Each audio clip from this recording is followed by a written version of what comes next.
Bom dia a todos. Gostaria de dar as boas-vindas a todos, todas que vieram participar nessa manhã com a gente dessa palestra. Agradecer também a Isabela, né, essa nossa palestrante de hoje, que mergulhou nos cadernos de jantares, na sala de jantar da Casa Museu Ema Clabin, para preparar com tanto carinho. Nossa parceira já de outras atividades do museu há longo tempo, né? Muito obrigada, Isabela. E convidar todos para a exposição, né? Faca, Colher e Garfo, que abriu no início de maio, vai até o final de julho, está aberta para o público nos horários, né, comuns do museu.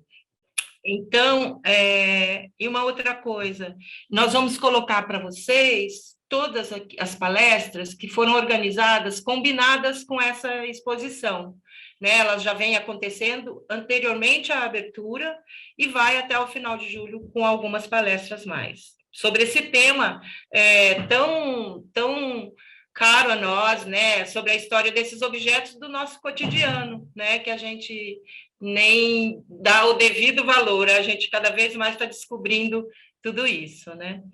Então, e quero apresentar para vocês a nossa mestre, Lívia Ossati, que faz a mediação dos encontros para nós, e cuida da tecnologia também, né, gente? Mestre em História Social e da tecnologia. Então, vamos lá, sejam todos muito bem-vindos. Bom dia. Obrigada, Cris. Bom dia a todos, todas e todes que nos acompanham essa manhã. Meu nome é Lívia Orsatti, sou assistente de cursos aqui da Casa Museu Ema Clabin, no núcleo coordenado pela Ana Cristina Moutella. Hoje recebemos a palestra intitulada Artistas à Mesa, do que tinham fome Claude Monet e Jackson Pollock, palestra conduzida pela professora Isabela Callià. Vou passar, então, por alguns breves informes. Primeiro deles, como vocês sabem, nós emitimos certificado de participação, então, durante a palestra, eu vou encaminhar no chat o formulário para vocês preencherem e dentro de até um mês vocês vão receber no próprio e-mail o certificado desse encontro. Além disso, vocês podem encaminhar suas questões no chat, que ao final dessa palestra a gente vai ter um momento de mediação das perguntas para a professora. Aproveito, então, para agradecer a presença de vocês e apresentar a professora Isabela Callià, que é italianista, ministra cursos em Língua e Cultura Italiana e em História e Cultura da Alimentação, é membro do Comitê Científico Internacional da Publicação Koiné, da Universidade de Bolonha. Atualmente, dedica-se ao estudo da comensalidade em obras literárias e na arte. Doutoranda no Departamento de Letras Modernas, em Literatura e Cultura Italiana, pelas Letras da FEFELESH-USP, e bolsista CAPES. É coordenadora do grupo de estudos Os Sentidos como Alimento. Além disso, tem artigos publicados, ministra conferências, cursos livres e de extensões universitárias em diversas instituições. Isa, é um prazer te receber aqui hoje, a gente está muito feliz de contar com a sua participação na nossa programação, é uma honra. Eu vou passar, então, antes de te dar a palavra, por um vídeo que foi realizado na própria Casa Museu, pela professora Isabela, para vocês entenderem um pouco do clima, de como está, né? A gente, enfim, fez a seleção de uma fatia muito específica, né, dessa imagem. Na verdade, quem fez o vídeo, né, a diretora foi a Ana Cristina Moutella e a apresentadora foi a Isabela, e vocês vão conferir agora na íntegra. Então, não vou dar spoiler. Por favor, só me confirmam se o volume está ok. Bom dia, bem-vindas, bem-vindos ao encontro sobre a mesa da Dona Ema Clabin, a sala de jantar da Dona Ema Clabin, artistas à mesa. Nessa manhã, comentaremos sobre a comensalidade e o convívio na casa da Dona Ema, partindo desse espaço importante. Aqui, nós temos um documento tão importante quanto as obras de arte que compõem a sala, que é o livro que registrava cada encontro, cada jantar, cada almoço, cada banquete. A posição de cada convidado, a mesa era extremamente relevante, assim como o menu e cada uma das peças que iam à mesa, fossem elas as porcelanas, as pratas ou os cristais. E Da mesma medida, a importância dada às pessoas presentes são as obras que compõem a sala. Então, por exemplo, aqui nós temos uma natureza morta do Lazar Segal.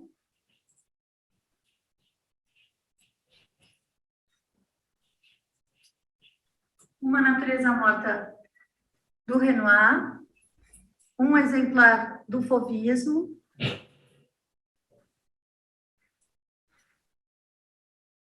e também temos o Barroco brasileiro, nessas peças do Mestre Valentim, de uma igreja do século XVIII.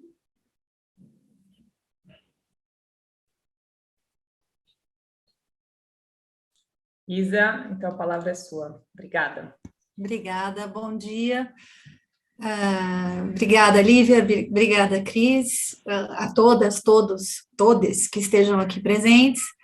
A gente brinca que esse videozinho é um pequeno videoarte, uma performance, porque foi muito experimental, mas era justamente para dar o gostinho do que é uma visita à Casa Museu Emma Clabin, porque eu realmente gostaria que hoje esse encontro estivesse acontecendo lá, nesse espaço, presencialmente, ainda que realmente a conferência digital ela favoreça pessoas que não possam estar presentes, mas, enfim, merece a visita, né?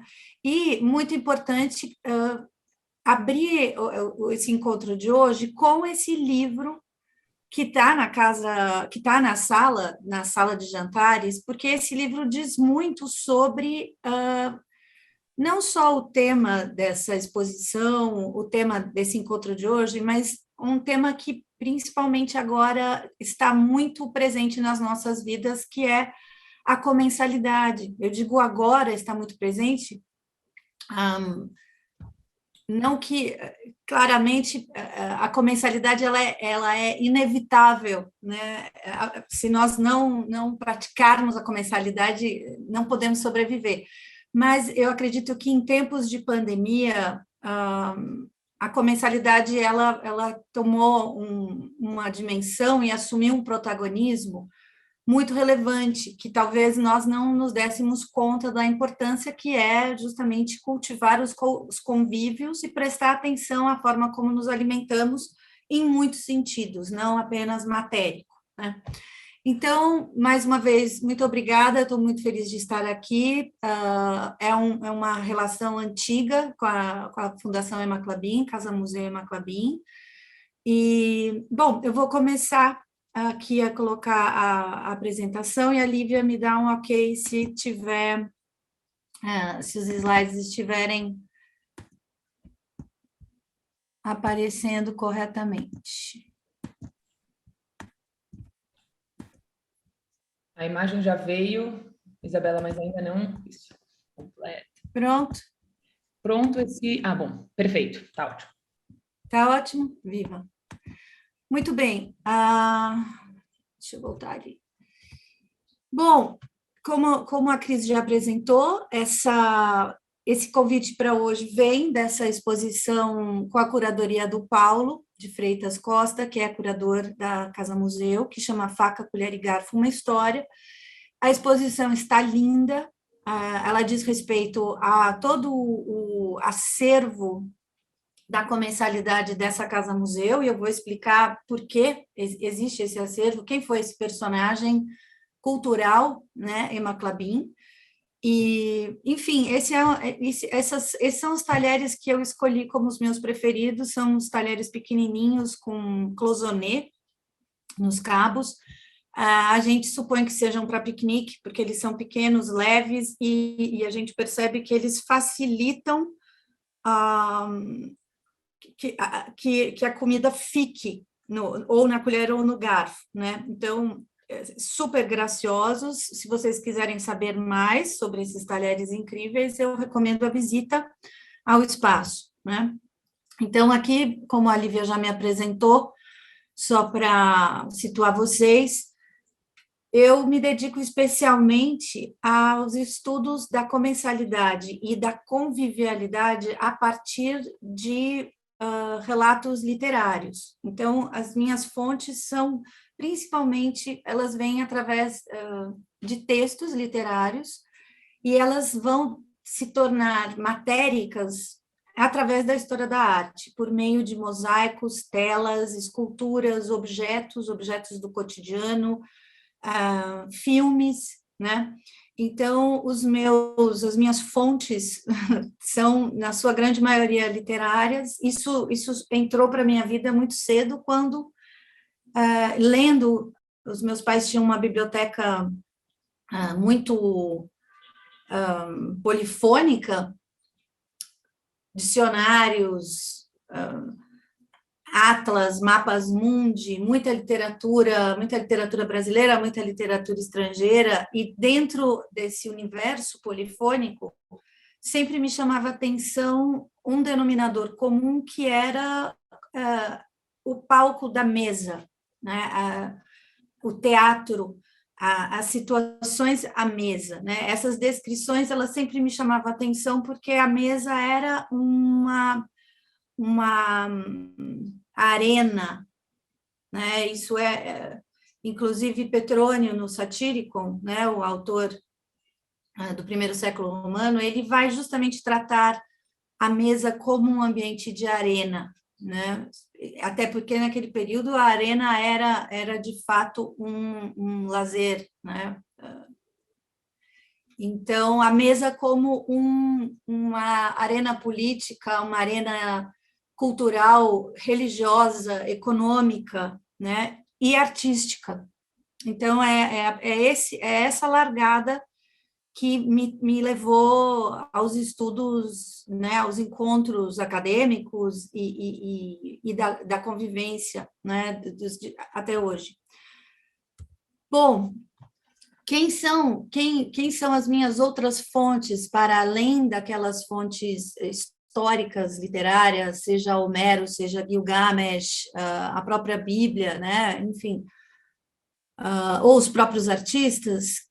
Os estudiosos desse campo, porque esse campo ao qual eu me dedico, eu só fui descobrir que ele realmente existia, academicamente falando, no início dos anos 2000, porque eu entrei nesses estudos em 94, através da gastronomia e da história da arte, fazendo esse link. Mas só nos anos 2000 eu fui descobrir que esse campo existia, porque, na verdade, ele ainda é um campo em processo, né?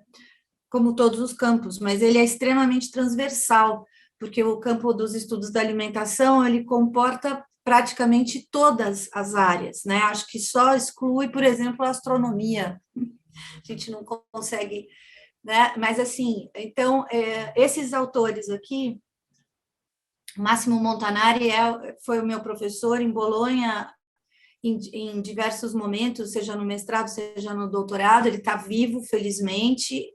Ele é um historiador da história da cultura da alimentação, medievalista. Já o Jean-Louis Flandrin, o Jean-Marc Albert e o Claude Fischler, também historiadores, mas sociólogos. O Claude Fischler é um sociólogo da alimentação, e o Pierre Bourdieu, ele é um sociólogo, né? O Pierre Bourdieu, ele vai falar em capital cultural, e ele vai falar sobre a alimentação como um capital cultural, de fator de distinção, complexificação dos costumes, né?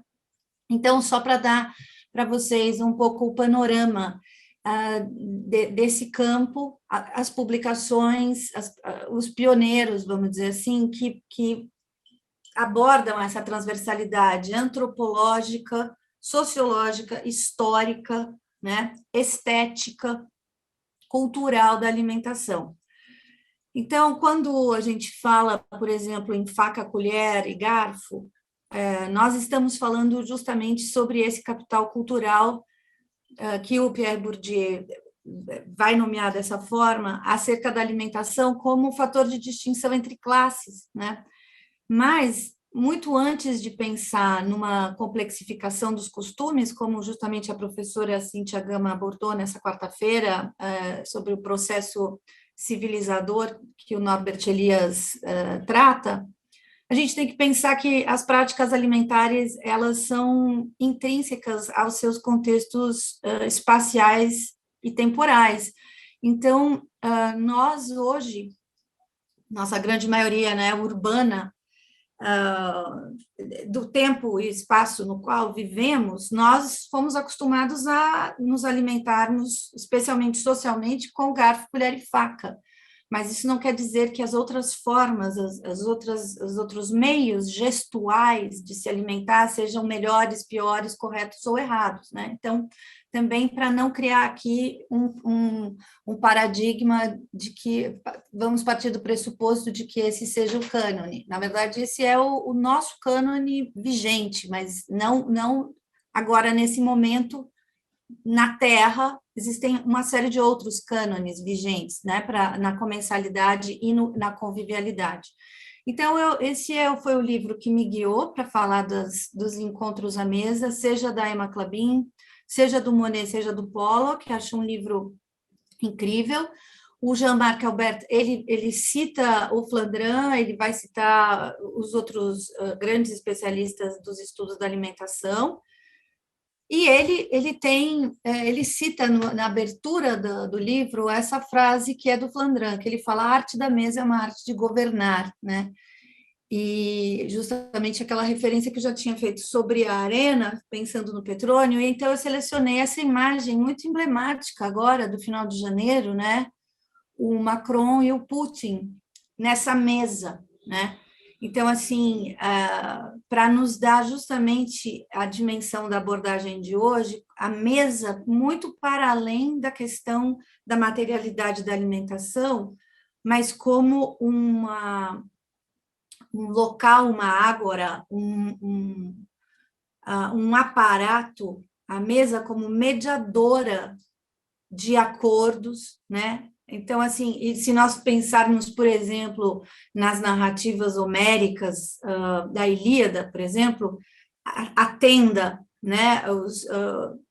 Os guerreiros dentro de uma tenda, em torno de um fogo ou em volta de uma comida assada, definindo a paz ou a guerra, né? Então, assim, essa mesa ela está aí simbolizando, na verdade, aonde as pessoas se reúnem para trocar ideias, para debater assuntos, né? Casamentos são decididos à mesa, divórcios, nomes, né? Nomes de batismo, enfim.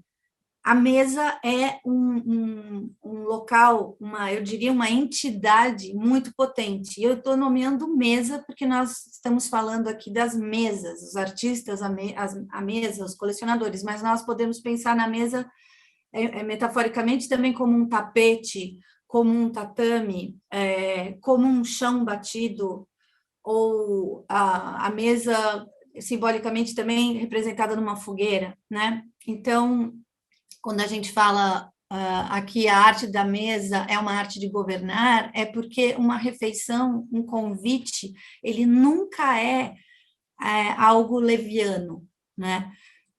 Tomar um café com alguém não é algo leviano, assim como um banquete de casamento, uma tomada de posse, enfim, né? Então, acho que eu ilustrei bem o recorte de hoje, num tema que é tão amplo e tão transversal, que transita por tantos outros campos e temáticas, né? O tema de hoje é esse, né? Então, justamente isso que eu estava dizendo, em cada prato ou refeição existe um discurso específico, existe a gramática da língua, né? Assim como a nossa língua, ela tem suas regras e a sua semântica e a sua ortografia, a alimentação corresponde perfeitamente a essa ideia também. Isso, inclusive, está muito bem explicado pelo Máximo Montanari num livro lindo, onde ele reúne ensaios, depois eu mostro para vocês esse livro, mas ele vai falar justamente da gramática da comida, né? Então, a gramática da comida pode estar tanto no plano simbólico quanto no matérico, né? Na ordem de um menu, o que eu sirvo, e tudo o que eu sirvo está incutido de significado, né? Então, tem essa frase: quando os homens dispuseram-se a buscar o meio mais eficaz para afirmar um poder, estabelecer suas características básicas e legitimar seus primeiros passos, a cozinha ganhou uma história. Então, isso me leva aqui a fazer uma diferenciação muito importante. No campo dos estudos da alimentação, que a gente chama simplesmente Food Studies, né, por ser mais sucinto, existem diferentes âmbitos do campo dos estudos da alimentação. Então, existe a alimentação como um todo, que é o que nos mantém vivos, né, a priori. Então, a alimentação como nutrição, como energia vital para sobrevivermos, né? Então, isso, para os seres vivos continuarem vivos, eles precisam se alimentar. A cozinha já é um momento de complexificação e codificação, porque, então, delimita-se um espaço físico para o espaço da alimentação. Você já não come qualquer coisa em qualquer lugar, você coletor, né, caçador. Você já vai delimitar ali um espaço onde você vai matar o bicho, depenar, tirar a pele, separar do osso. A delimitação do espaço da cozinha já é um grande passo num âmbito cultural, num âmbito de civilização, que são dois termos que a gente precisaria de um curso aqui para discutir, né? O termo cultura e o termo civilização, mas em linhas gerais é isso. Quando a gente entra no âmbito da culinária, a gente está falando em codificação de receitas, né? Mesmo que a gente não tenha ainda essa codificação escrita, e vamos pensar que, por exemplo, já existiam tabletes cuneiformes babilônicos com receitas codificadas. Então, assim, a gente tem registros de codificação culinária já há muito tempo. Mas o que eu estou querendo dizer aqui é a diferenciação entre termo cozinha e culinária é que a culinária ela se torna um acervo, um conjunto da obra de práticas alimentares de um determinado grupo, né? Então, nós temos a alimentação como um plano geral, a gente tem a cozinha como já um processo de complexificação desse ato, a culinária como uma codificação dessas práticas, e ela sendo fator de distinção já, porque as receitas, as práticas alimentares estão ligadas às crenças, às religiões, ao espaço físico que comporta, que acolhe essas pessoas, então o que ele dá é o que nós vamos processar para comer, né? E a gente chega no termo gastronomia, que é um termo já muito antigo, já inclusive utilizado na antiguidade mediterrânea, que comporta tudo isso. A gastronomia, ela comporta a alimentação, ela comporta a cozinha, culinária, práticas, gestos, né? Então, a gastronomia, ela acolheria tudo isso. Dentro da gastronomia, dos estudos da gastronomia, está a alimentação, a cozinha, a culinária. Então, por exemplo, se nós pensarmos, existia já aspas, guia Michelin da Antiguidade Mediterrânea, que foi um indivíduo que viajou pelo Mediterrâneo e registrou onde comer o melhor peixe, o melhor assado, o melhor isso, o melhor aquilo, em determinadas épocas do ano, em determinados locais.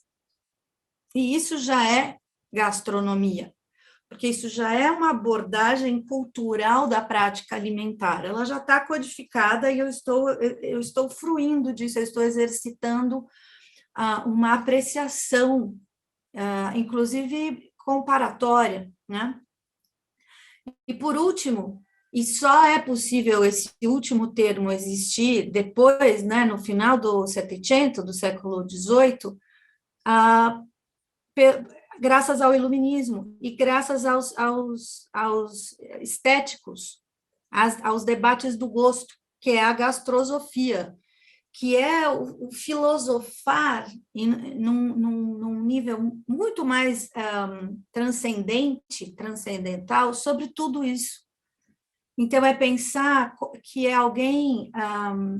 é filosofar, é meditar, como vai dizer o Brillat Savarin no seu Fisiologia do Gosto, né? Os capítulos são meditações, meditação sobre a carne, meditação sobre a bebida, porque aí a gente já está num plano que já transcendeu completamente a questão da sobrevivência, a questão da codificação identitária, e nós estamos numa posição de reflexão quanto à questão da alimentação, o que comemos e como comemos. Isso não gastrosofar não é exclusivo da modernidade, né? Porque se nós pensarmos já nos textos históricos da antiguidade, o próprio simpósio, né, traduzido como banquete, mas seria mais correto simpósio, já existe uma reflexão altissimamente filosófica sobre a comensalidade e a convivialidade, né? Então, mas em termos práticos, formais para os estudos, a gastrosofia ela vai ser um campo que vai florescer a partir dos estudos de estética, de filosofia, do debate do gosto, mas o gosto no sentido da calocagatia, do bem, do bom e bem, do bem e do bom, buono da vedere, buono da mangiare, buono da pensare, né? Então, esse âmbito filosófico que reúne razão e sentimento, razão e sensação, por isso que nós temos um grupo que chama os sentidos como alimento, ele é gastrosófico, certo? Então, acho que essas premissas são muito importantes. Então, vamos aos nossos artistas de hoje, né? Eu vou deixar, sem dúvida, eu pretendo deixar um tempo generoso no final para nós podermos debater, discutir, comentar. Anotem seus comentários e perguntas, por favor. Então, eu separei em três narrativas de mesas, que são a mesa da colecionadora e anfitriã Emma Clabin, a mesa de Monet, pintor e gastrônomo, porque Monet foi um grande gastrônomo, ele se dedicou, inclusive, a gastrosofar, né? E Pollock, eu chamei de factotum. O factotum, se a gente pensar na versão do Giacomo Rossini para o Barbeiro de Sevilha, aquela área famosa que a gente chama de Fígaro, que é o factotum della città. Factotum é o personagem que dá conta de tudo, que faz tudo, né? Do latim faz tudo. E eu chamei o Pollock aqui de faz tudo, porque o Pollock, ele é action, né? Tanto é que ele cunha essa técnica extrema da pintura dele, que é action painting, né? Mas eu chamo de factotum principalmente por causa da relação dele com o fazer culinário. Cris, você quer falar alguma coisa? Não? Tá tudo bem? Tudo certo, Isa? Então tá, não, eu vi Cris levantou a mão. Não, tá bem. Bem, então, cada um desses três vai nos revelar diferentes aspectos de convivialidade e comensalidade. Bom, eu vou deixar essa premissa aqui para vocês, antes de entrar nas mesas desses três personagens, né? Então, esse é o viés que eu costumo abordar em qualquer âmbito dos meus estudos, em qualquer recorte temporal ou espacial, né? Esse aforismo, ele está no Brillat Savarin, na Fisiologia do Gosto, mas essa máxima, ela já era uma máxima no Mediterrâneo, porque se nós pensarmos no Mediterrâneo como o Brodel chamava, o Mediterrâneo era uma entidade circundada de terra e de culturas, né? Ao invés de pensarmos culturas e terra que contavam com um mar no meio, o Brodel pensava o mar como uma entidade que comportava e conectava todas essas culturas. Então, se nós pensarmos o Mediterrâneo como uma entidade autônoma, por onde circulam pessoas, comércio, religiões, né, conquistas, eu sei quem é o outro pelo que ele come. Então, a gente expande para como o outro come, com quem ele come sozinho, ele come com alguém, e quem é esse quem? Quando, em qual circunstância esse alguém come? Onde ele come? Ele come numa salinha, ele come em pé com outras pessoas, sentado na areia, à mesa, como nós vimos, e por qual razão ele come, como, quando e com quem ele come, certo? Então, de novo, o professor Montanari, ele sempre aplica, inclusive, essas perguntas para nós chegarmos a um entendimento com mais clareza do que estamos buscando, inclusive, porque como a alimentação ela faz parte do nosso dia a dia, ela é algo banal também, mas se nós formos gastrosofar, essas perguntas são relevantes. Muito bem, então vamos começar pela colecionadora e anfitriã Emma Clabin, né? Ela nasce em São Paulo, no Rio de Janeiro, desculpa, e passa a maior parte da vida dela em São Paulo, e ela é de uma família de imigrantes da Lituânia. Então, se nós pensarmos que a Lituânia está ali perto da Estônia, está ali perto do Mar Báltico, então eles têm uma gramática alimentar muito diferente dos outros países próximos europeus, como nós chamamos, como a França, a Alemanha, a Itália. A gramática, eu estive no Báltico, e a gramática alimentar deles é completamente diferente, né? Isso é só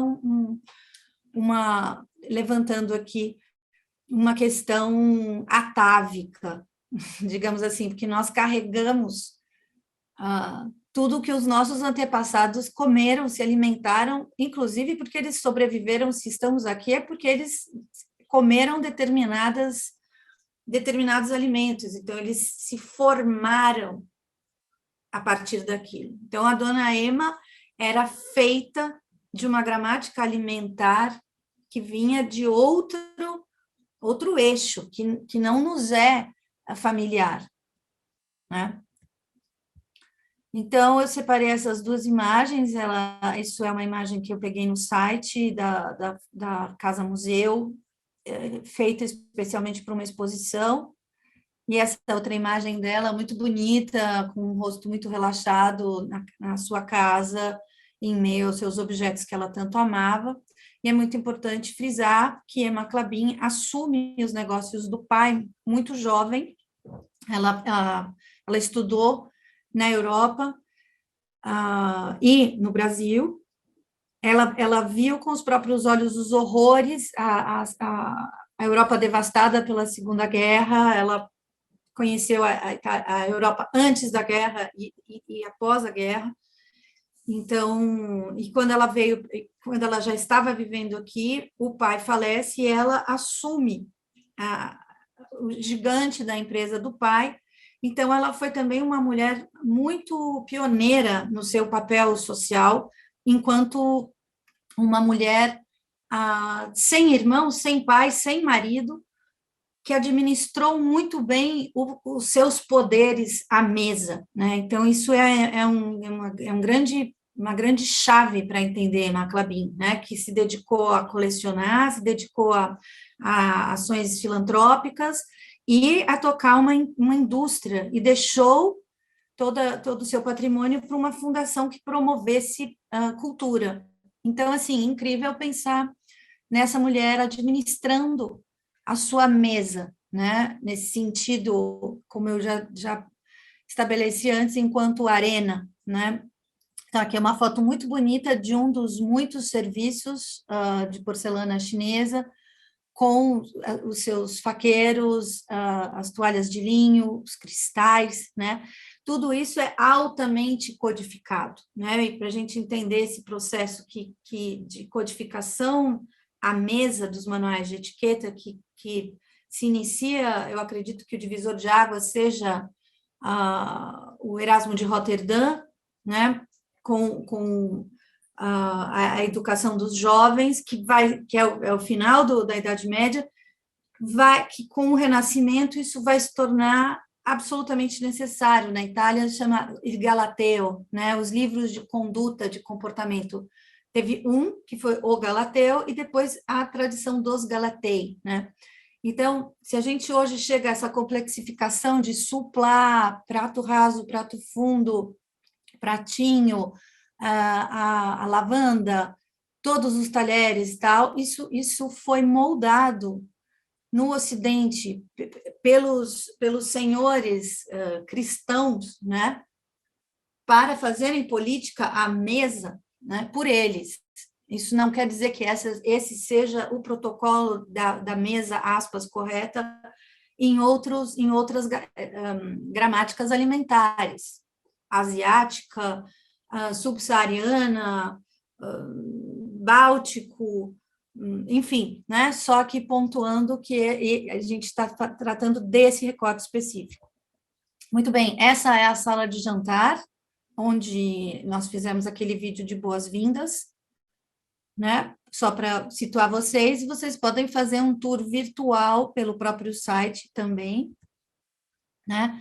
E o livro que eu comentei fica, vocês estão vendo ali, entre as duas portas, tem uma espécie de púlpito embaixo da natureza morta do Lazar Segal, e está exposto um livro com eu digo púlpito, mas são dois aparadores, né? Mas ele está ali, onde tem os jantares com os lugares dos convidados, os menus, os serviços, né? Então, isso se chama total e absoluto administração do poder, né? E isso não é um termo pejorativo, pelo contrário, a melhor forma e mais diplomática de se exercer o poder é justamente a mesa, porque a mesa comporta o quê? Normas de comportamento. Então, à mesa existe toda uma diplomacia onde nós vamos debater temas e tomar decisões civilizadamente, né? Então, diferente de uma tomada de decisão em pé, num estacionamento, sem nenhuma norma de conduta, a mesa prevê-se normas de conduta. Claramente, nós podemos quebrar essas normas de conduta, mas tudo isso terá seus efeitos e suas consequências, né? Então, é por isso que é tão importante dominar as normas de conduta à mesa. Por isso que uma pessoa que trabalhe com comércio internacional, ela, antes de tudo, precisa ser um grande diplomata, uma grande diplomata. Porque se você vai fechar negócio com culturas diferentes da tua, à mesa, os códigos são completamente diferentes. Então, é necessário dominar esses códigos para não ofender o seu interlocutor, né? Então, por isso é tão importante que a gente codifique não somente o espaço e o que vamos comer, e como vamos comer, como o que está ao nosso redor.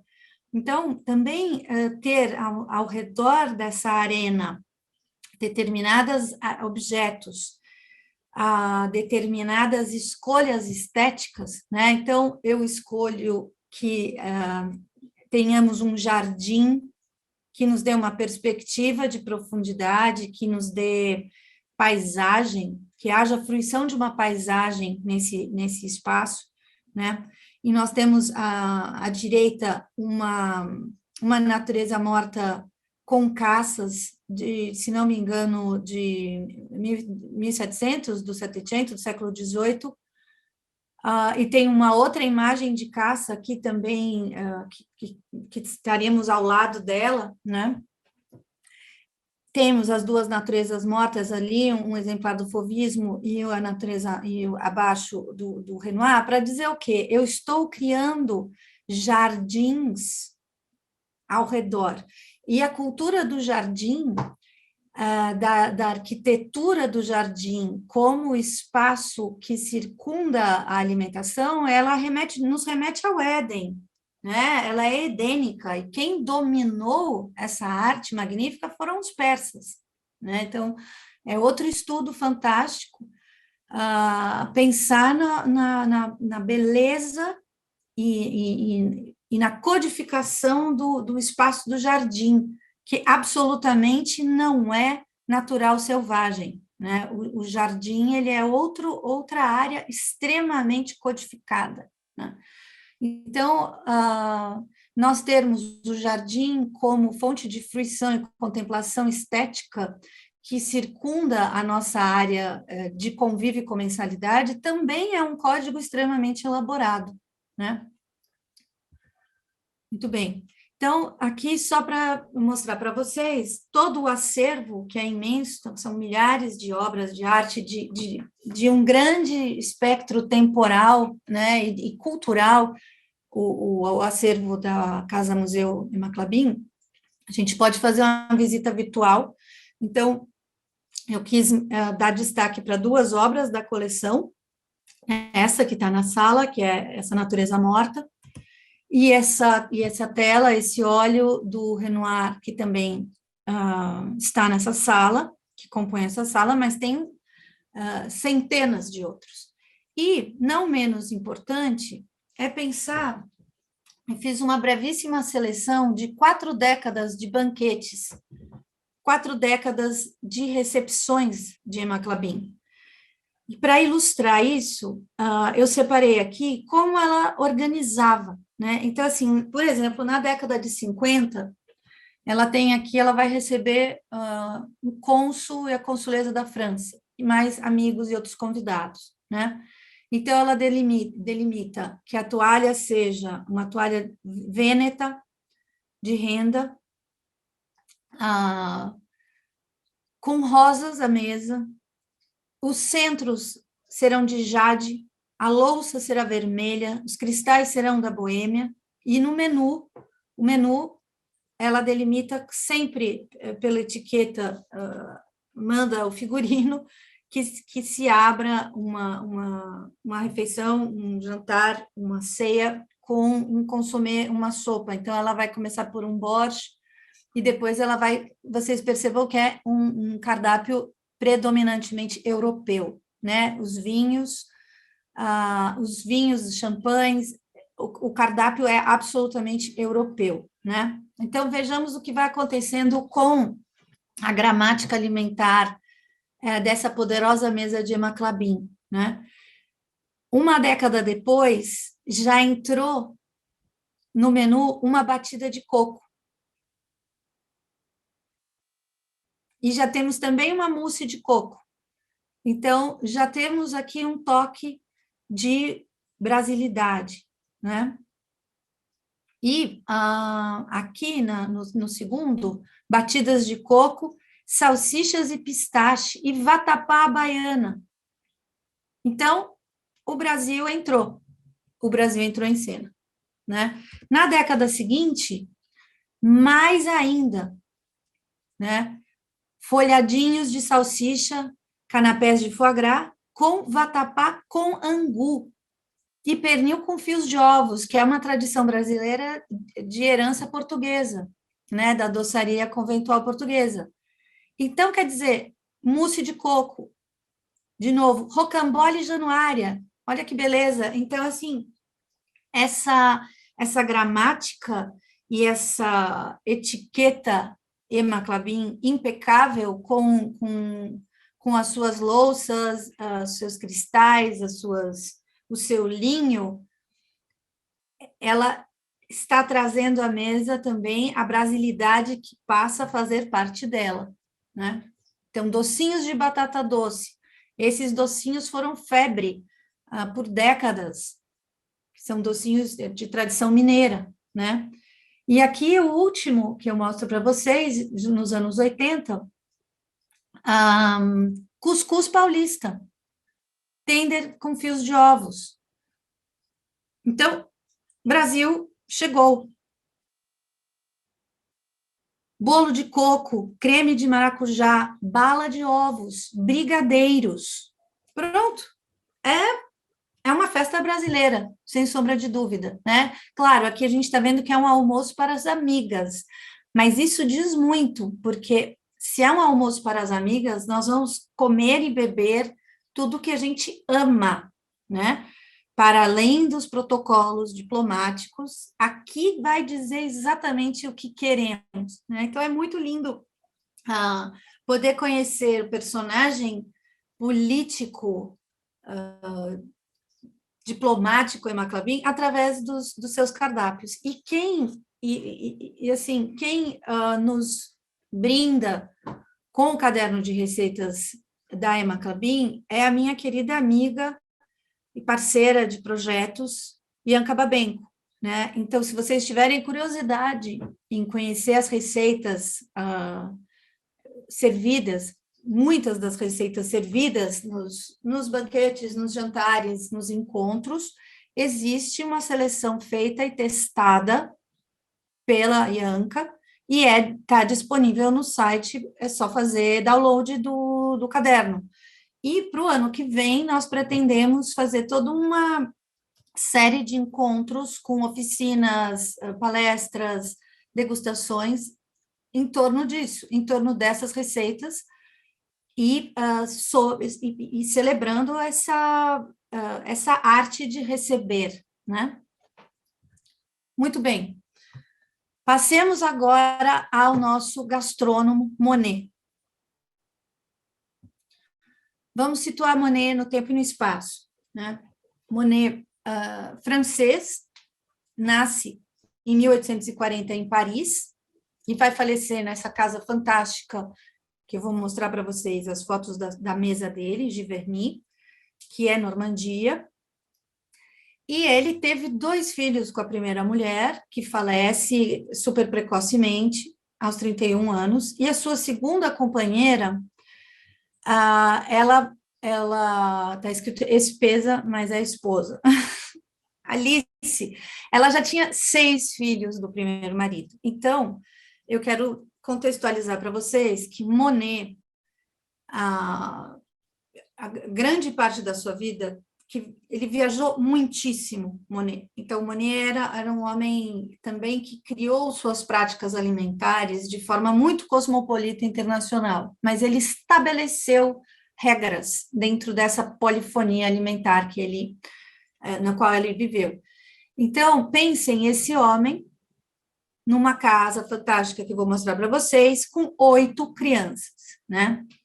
Então, essa mulher incrível, a Alice, ela não só criou 8 crianças, deu conta de um marido de temperamento difícil, como administrou uma casa enorme, com muitos empregados, muitas pessoas que trabalhavam lá, e cuidou de todos rigidamente, né,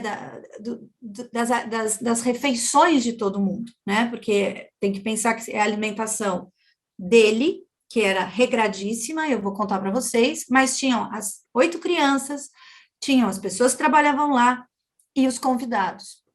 Então, de novo, é a arte de governar a mesa, né? Claramente, ele era o gastrônomo, mas quem dava conta de administrar tudo isso era Alice, né? Então, essa é a sala de jantar da casa, na Normandia. Este é Monet. E percebam que essa sala também está rodeada de objetos de arte, especificamente japonesa. É uma sala super luminosa, que dá para o jardim, tem uma lareira, e tem todas essas cerâmicas japonesas e outras pinturas e outros personagens históricos. Não tem as fotos da família, elas estão em outra parte na biblioteca dessa casa, né?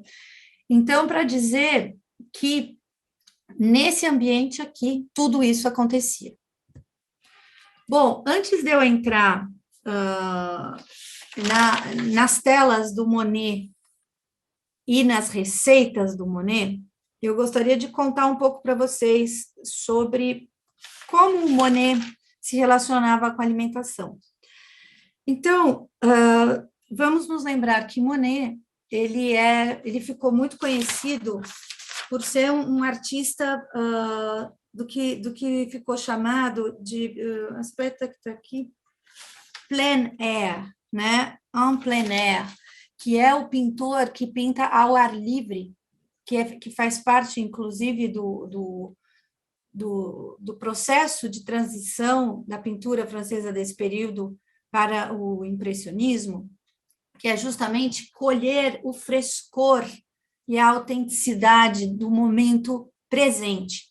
Então, ele era um especialista, vamos dizer assim, em paisagens, e ele pretendia colher a essência das coisas no momento presente. Então, se ele prezava tanto assim a paisagística, e ele era esse pintor en plein air, né, ao ar livre, e ele prezava a luz, Monet tinha que acordar muito cedo.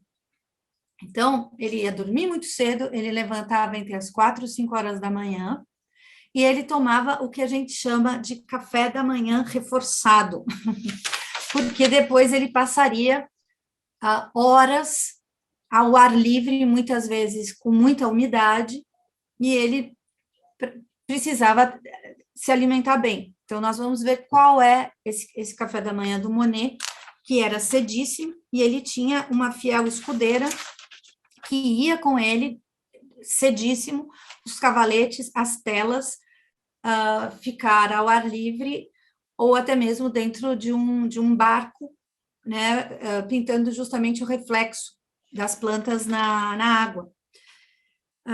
Eu estou aqui buscando o nome dela, mas tudo bem, a sua assistente, né, que levava isso tudo num carrinho de mão.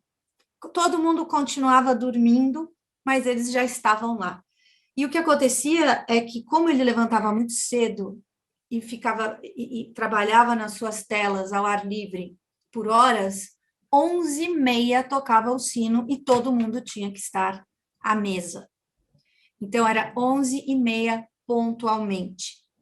Não podia, assim, 1 ou 2 minutos de atraso já gerava pânico na cozinha, as crianças já desandava tudo. Então, para dizer que essa rotina alimentar também tinha a ver com, eu brinco, o estômago do pintor, o estômago do poeta, né? Assim, ele precisa produzir. Então, tudo orbitava ao redor do estômago de Monet. Então, era tomar um café da manhã muito cedo, almoçar muito cedo, não ficar à mesa muito tempo. Então, almoçava-se e ele já continuava trabalhando porque ele precisava aproveitar justamente a luz, a incidência da luz nas folhas, nas paisagens, né? Então, imaginem que também jantavam muito cedo, 7 horas da noite, né? Deixa eu ver aqui, eram acho que 2 badaladas, então o almoço era uma badalada e o jantar 2 badaladas, e as pessoas tinham que estar à mesa, todos prontos, arrumados, vestidos, né? E ele não gostava de se demorar. O que ele fazia, quando ele tinha convidados, era ir para a biblioteca tomar uma eau de vie, como se fosse uma grapa, que é muito tradicional na França, principalmente à base de ameixa, né? Que é também um digestivo, certo?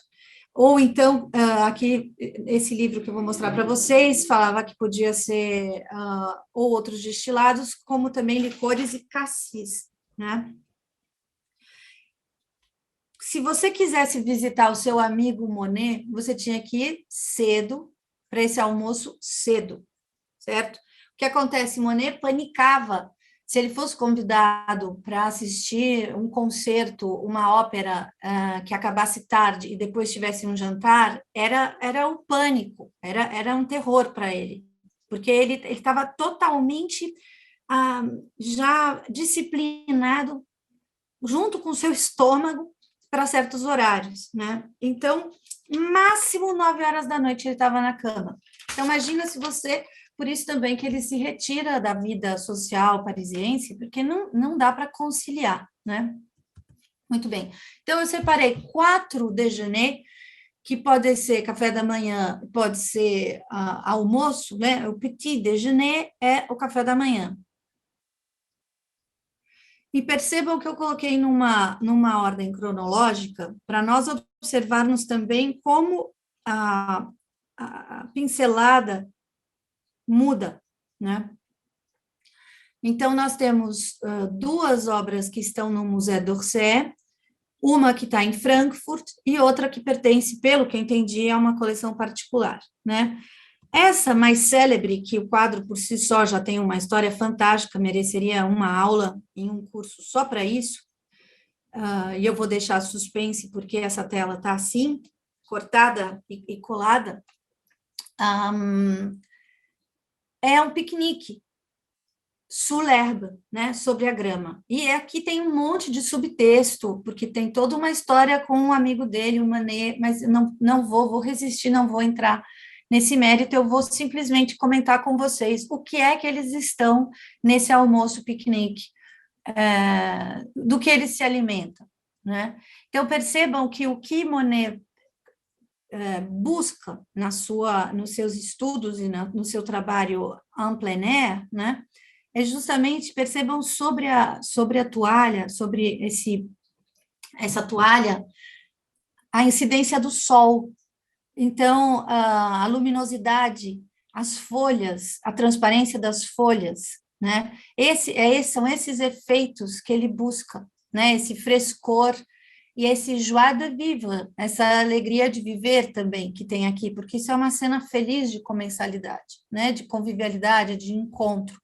Então, aqui a gente tem frutas, pêssegos, uvas, garrafas de vinho, salame, pão, uma ave assada, pode ser um fazão, pode ser uma galinha, e temos algo como o que na Sicília eles chamam de pasticcio, que é um folhado com massa dentro, mas pode ser uma quiche e pode ser também um prato que nós vamos ver nas suas receitas, que é incrível, que tem foie gras dentro, uma terrina, né? Com a garrafa de vinho, certo? Então, gramática alimentar, já estamos em contato com ela.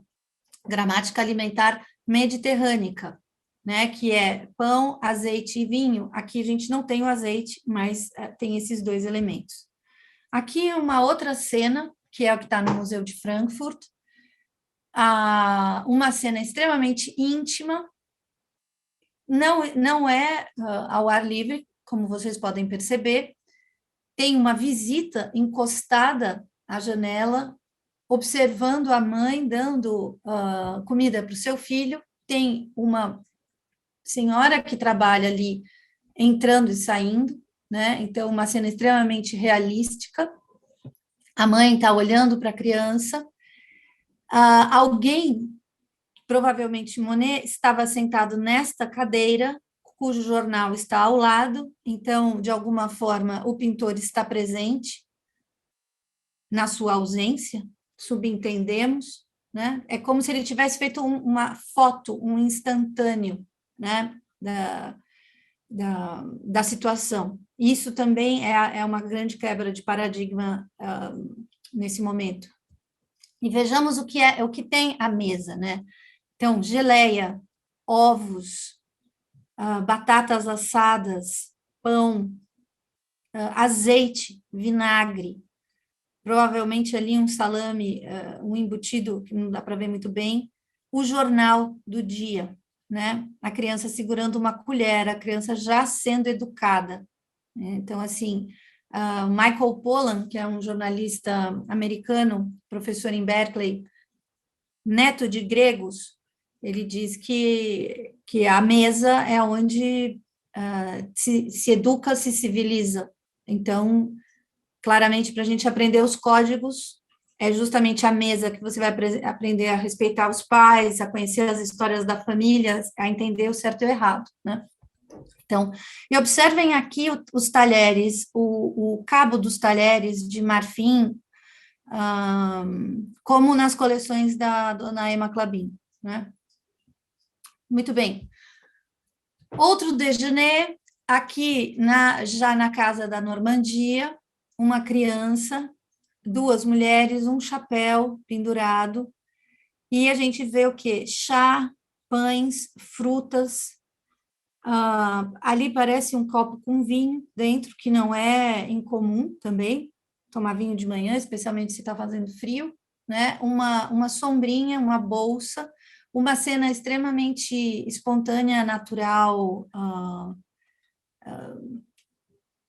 né? Assim, espontânea, acho que é o termo, e também com essa questão da luminosidade, da incidência do sol no chão, nas folhas, no vestido. E percebam como as pinceladas vão, inclusive, perdendo elas vão ficando menos claras, né? Culminando, por exemplo, com esse déjeuner sous la tente, que é a tenda, né?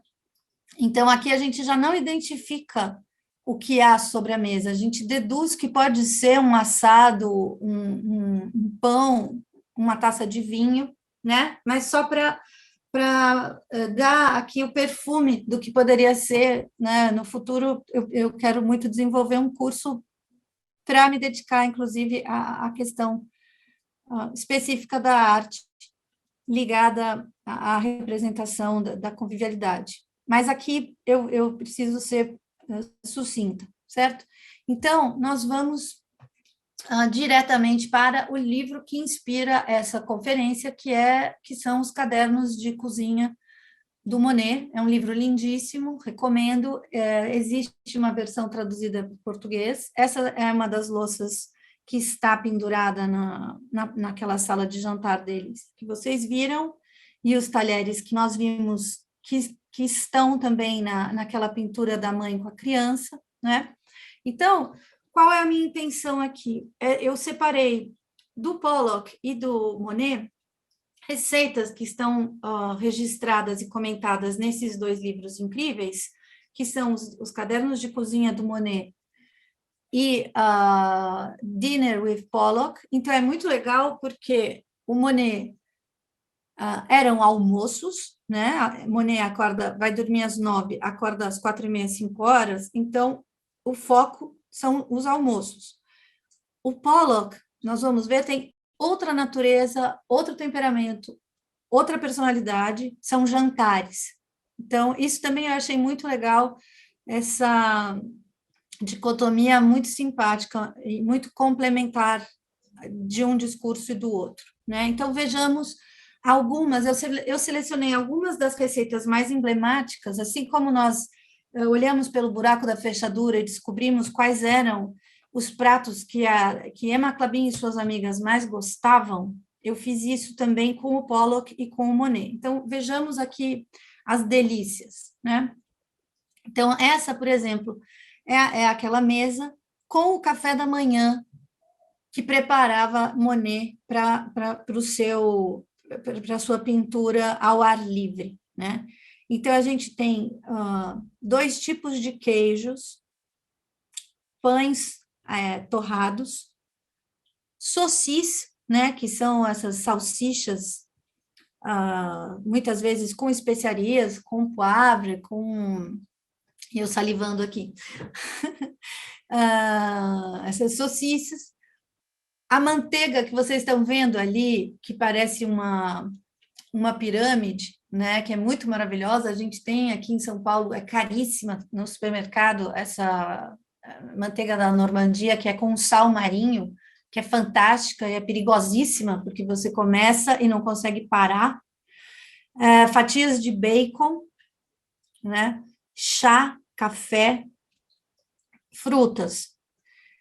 Eu me pergunto se ele não levava um lanchinho, né? Enfim. Então, aqui é o café da manhã do Monet para aguentar firme a manhã inteira em lugares úmidos, embaixo da sombra das árvores, perto da água, né? Imóvel, pintando.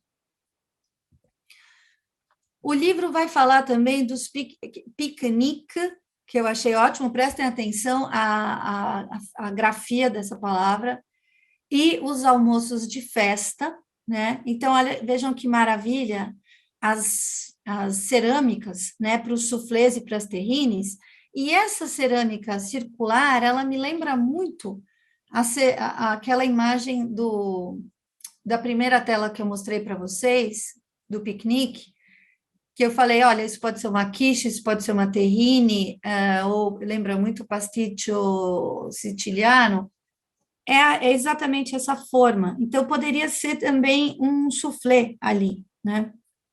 E percebam os cabos das facas e dos destrinchadores, dos ganchos, né? Aqui não dá para ver, mas tem também uma torta assada à esquerda, os pratinhos, os talheres pequenininhos, como aqueles que vimos em Maclabin, que eu disse que são lindos, em cloisonné, esses aqui parecem ser ébano, taças de cristal, né? Então, aqui, por exemplo, o livro monta uma situação de um almoço de festa ou de um piquenique, né? Com vinho, e reparem aqui nessa receita, que interessante, que dentro tem foie gras. Então, é uma grande terrine assada com massa folhada, que na Sicília eu comento exatamente essa receita, e elas têm uma a ver com a outra, que é o Timbalo do Príncipe, na palestra sobre a obra literária Il Gattopardo. Tem um momento muito significativo, que eles se reúnem à mesa, e tem o Timbalo del Príncipe, que é um pasticcio, que é exatamente assim, de influência francesa, sicilianizada, né, com macarrões dentro. Isso é outra história, se vocês, inclusive, quiserem saber sobre isso, por coincidência, não vou resistir, por coincidência, eu vou falar sobre isso sábado que vem, de manhã. Então, em outra instituição, mas é só uma coincidência, mas eu achei maravilhoso, porque isso foi uma grande moda, esse folhado recheado, era um grande símbolo de poder, porque é caríssimo você rechear um assado dessa dimensão de foie gras ou outras maravilhas, né? Muito bem. Um prato muito especial, uma iguaria muito especial, muito cara à família do Monet, era esse foie gras truffé en croûte, né? Que vinha de Estrasburgo, especialmente para o Natal deles, que é, de novo, o foie gras. Alexandre Dumas vai escrever na sua última obra literária, o Grand Dictionnaire de Cuisine, que ele diz que é a sua obra-prima. Ele vai escrever no verbete foie gras, o Alexandre Dumas vai escrever uma defesa dos gansos, aos gansos. Então, ele escreve um texto em primeira pessoa, como se fosse um ganso indo ao parlamento, para pedir a misericórdia, a comiseração, a piedade, para que fosse proibido o foie gras. Isso estamos falando no Ottocento, no século XIX, já existiam questões éticas em relação ao foie gras, porque é um alimento maravilhoso, delicioso, mas que causa extremo sofrimento ao animal, que fica imobilizado, recebendo comida por um cano, pelo seu longo e delicado pescocinho, e seu fígado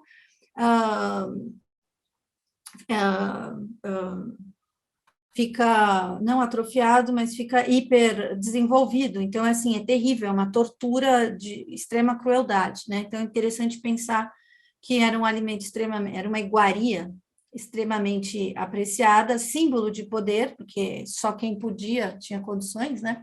E, ao mesmo tempo, a gente tem essa visão crítica. Então, o Dictionnaire de Cuisine, do Alexandre Dumas, é extremamente gastrosófico, porque ele vai debater questões éticas ligadas à alimentação. Muito bem.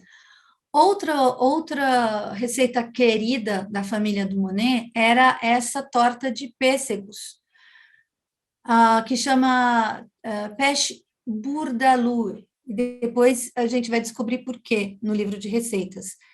Poderia ser também uma tarte tatin, né, com peras, mas essa é de pêssegos, e essa era a sobremesa oficial dos domingos. Então, se você fosse amigo do Monet, para comer essa torta, você precisaria almoçar num domingo na casa deles. E temos também essa iguaria bastante exótica, que era especial para o Natal, que era o sorvete de banana. Que também tem muitas histórias nesse livro sobre os cadernos de cozinha do Monet, sobre quanto eles gostavam da fruta banana, plátano, e sobre a viscosidade para fazer outros doces, mas o sorvete de banana era muito apreciado. Então, é muito bom, é muito interessante a gente pensar como alimento exótico, né, para uma celebração tão importante como o Natal. Então, aqui de novo uma cena da mesa, né, e eu encerro o Monet passando para vocês os sabores, as cores, a estética, né, desse tempo e desse personagem específico, né? Qual era a sua gramática alimentar, que estava ligada ao seu território. Se pensarmos, a França é muito grande, então a Normandia tem toda uma gramática específica, né? Não existe comida francesa, comida brasileira, comida italiana, existem comidas de Brasis, de Franças e de Itálias, né? Essa generalização é uma forma que a gente tem de delimitar de onde estamos falando, sobre onde, né? Mas, assim, obviamente não existe. Então, cada região, cada província, cada município tem a sua gramática com a sua língua. Então, é por isso que língua e alimentação estão tão juntas, né? A língua é viva, a alimentação também. É impossível você engessar uma língua, você pode ter a estrutura da língua, mas as palavras são absolutamente vivas e inaferráveis, né? Assim, impossíveis de serem presas, enjauladas, né? Então, a alimentação também. Muito bem. Agora a gente vai passar para outro tempo e espaço. Pollock, nascido no século XX, né? Nos Estados Unidos, com essa expressão factotum, né? Esse personagem que é do fazer, da ação, inquieto, né? Então, a gente tem o personagem do Monet, da introspecção, da contemplação, da disciplina, né? Uma disciplina monástica até. E o Pollock, veremos, né? O personagem. Então, ele nasce em 1912, nos Estados Unidos, e falece muito jovem num acidente na casa que ficou conhecida como a Pollock Krasner House em Springs, né, Long Island. E ele no momento que ele falece, ele ainda estava casado com a artista plástica Lee Krasner, que também, assim como a Alice, ela foi extremamente importante, tanto num âmbito, digamos, feminino do lar, da casa, de dar um lar e dar um porto seguro, um acolhimento para o Pollock, quanto para o seu trabalho, né? Isso é muito comum, o companheiro ou a companheira de um artista ou uma artista serem responsáveis pelo sucesso, pela prosperidade, porque dá um eixo e um estado de espírito de segurança mínima suficiente para que a arte possa fluir, né? Ela possa se materializar. Então, isso aconteceu também nesse casal, porque, afinal de contas, você, para ser um monge, né, ter uma disciplina monástica e ser um grande pintor, ou ser um beat generation, tresloucado e ser um grande artista, de alguma forma as coisas precisam funcionar na tua vida, né? De alguma forma você precisa ter a tua roupa, a tua mesa servida, quer dizer, existe um lado prático, necessário, vital à vida, que precisa ser realizado. Então, nesses casos, né, é muito interessante quando a gente vai estudar o Giacometti em relação a isso. Assim. Enfim. Bom, então, aqui temos o fantástico casal. E também Factotum me veio porque é muito bonito essa cena íntima deles dois na cozinha e o Pollock enxugando os pratos, né, fumando um cigarro ali, prestando atenção no que ele está fazendo. Ela está, eu não sei se é uma pia, que ela está com a mão dentro da pia, mas assim, diferente.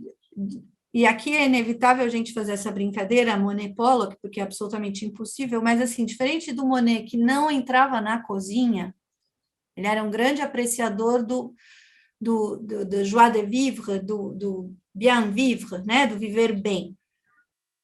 O Pollock, ele planta, ele tem a hortinha dele, ele transita ali pelo quintal, então ele está aqui também lavando os pratos, secando os pratos, ele também vai tirar um assado do forno. Ele se interessava, porque a mãe dele, Stella, cozinhava muito bem, e esse livro de receitas foi organizado a partir das receitas da mãe do Pollock, que eram as receitas que eles muitas vezes serviam nos jantares que eles davam para os amigos, né? Então, eu acho essa cena muito boa, dele in action, inclusive, né? E aqui a esposa, a mãe e o Pollock ali cortando algo que parece ser um peru, né? Uma ave assada, com o pano aqui, né? O pano de prato no ombro. Então, de novo, essa palavra factotum me veio por ele, né? Ser um homem do fazer, né? Estar ali na ativa e servindo e curtindo e tal. E aqui o casal, no ateliê dele. Então, eles se conhecem justamente numa exposição, ficam juntos e descobrem uma casa apartada do agito da cidade, em Long Island. E a Peg Guggenheim, ela faz um empréstimo para que eles comprem a casa, agora me foge se é para que eles comprem a casa ou se é para que eles reformem um celeiro que tem adjunto a essa casa para fazer o estúdio dele. Então, essa foto é dentro desse estúdio, que era um celeiro que foi transformado em ateliê para suas grandes telas, né? E aqui é o Pollock no ápice do dripping, da abstração, do gotejamento, da sua painting, né? No seu ateliê, né?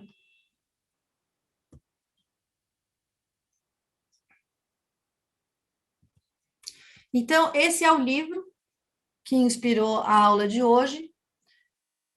Muito bem feito também, assim como o outro muito bem feito. Apesar de ser um tema tão simpático, não são comuns os livros sobre arte e receita. É algo que eu realmente lamento, porque as duas coisas são muito correlatas, né? Então, temos algumas fotos das próprias receitas, dos objetos da cozinha, né? Aqui a sala deles, a sala de estar e sala de jantar. Atrás ali, ao fundo, à esquerda, é uma grande tela da Krasner. E ela foi muito injustiçada, como costuma acontecer nesses casais, onde um fica mais célebre que o outro, como se a arte dela fosse influenciada pela dele, quando, na verdade, ela influenciou muito o trabalho dele. Isso aconteceu também com o casal Picasso e a Françoise Millet, eu acho, que foi uma das poucas que sobreviveram a uma relação com o Picasso, que era absolutamente devastador dentro das suas relações, e ela sobreviveu e conseguiu se firmar como pintora, apesar de tudo, né? Enfim. Aqui, uma foto do fogão da cozinha.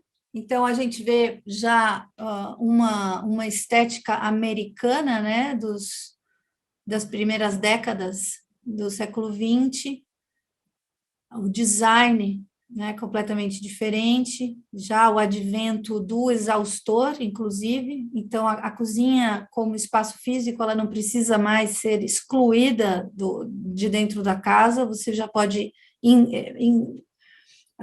incluir a cozinha como um espaço de convívio, né? Porque, afinal de contas, o animal ele já chega limpo dentro da tua cozinha, em geral, para você, né? Você não vai matar o porco dentro da casa. Então, por isso, o patíbulo, né? Por isso que as cozinhas eram adjuntas, eram anexos. Mas aí, né, a modernidade faz com que o animal já entre morto, limpo, fatiado nas cozinhas, né?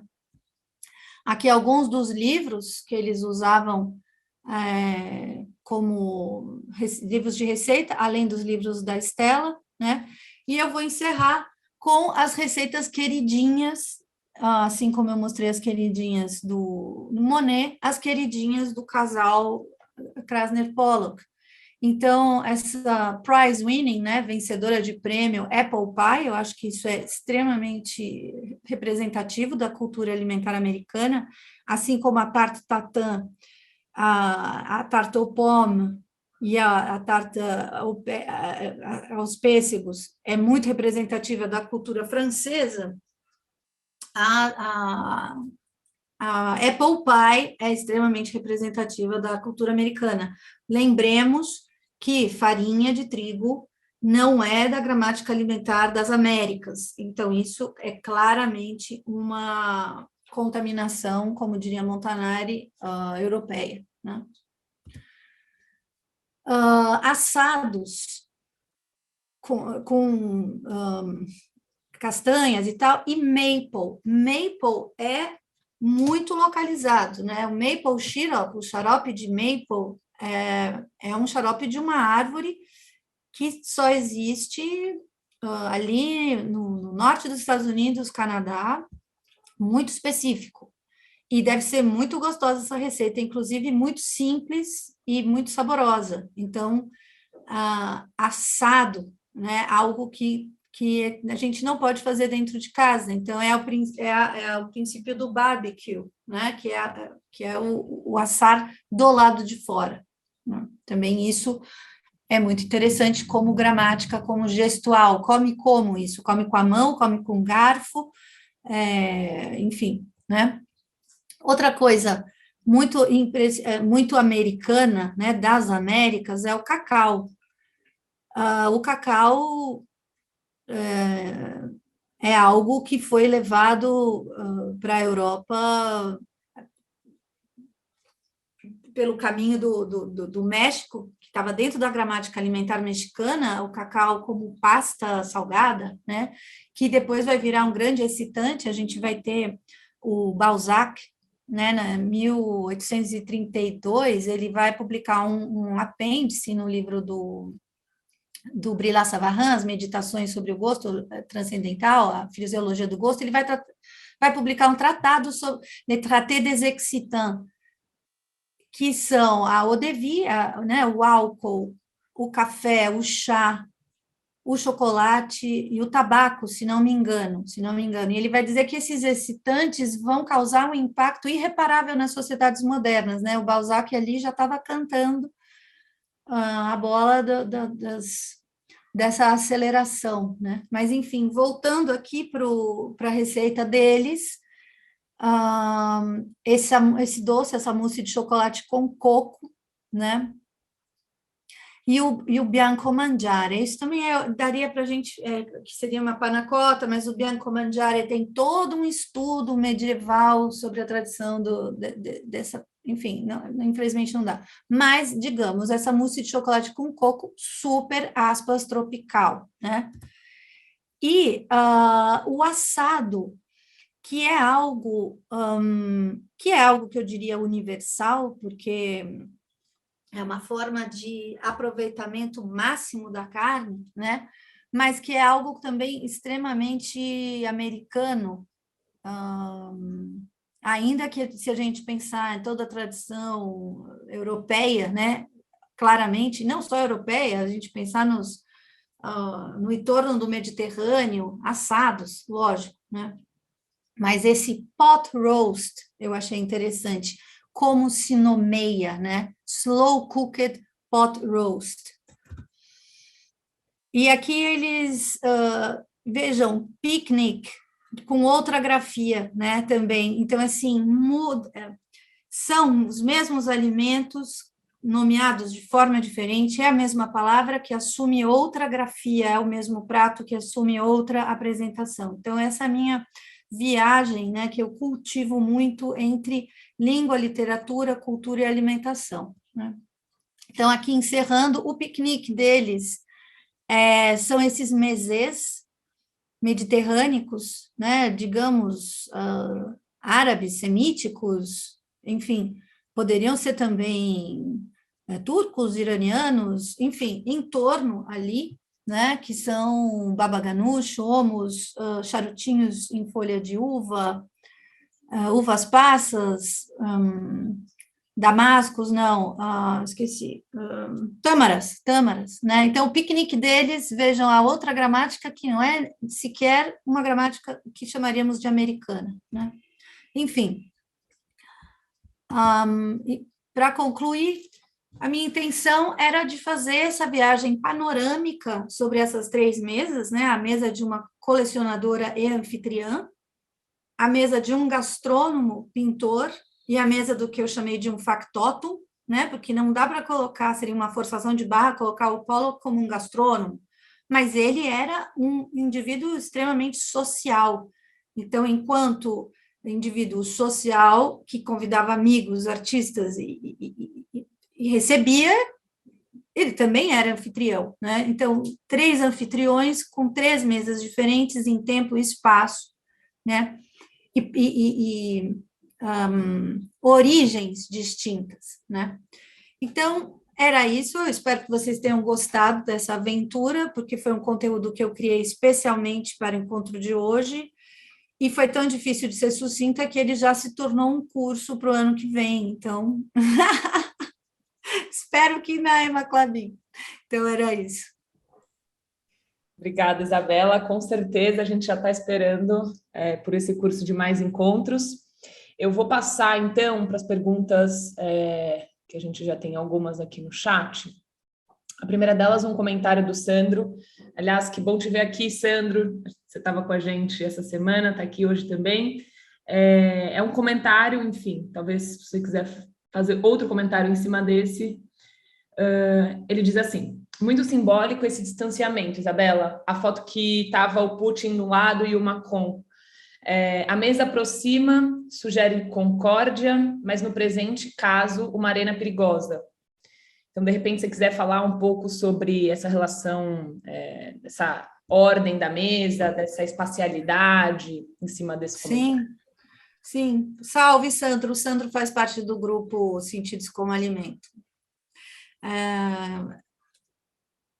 Pois é interessante pensar como a mesa aproxima e afasta, porque dependendo do estado de espírito, a nossa postura física, a mesa é uma ou outra, né?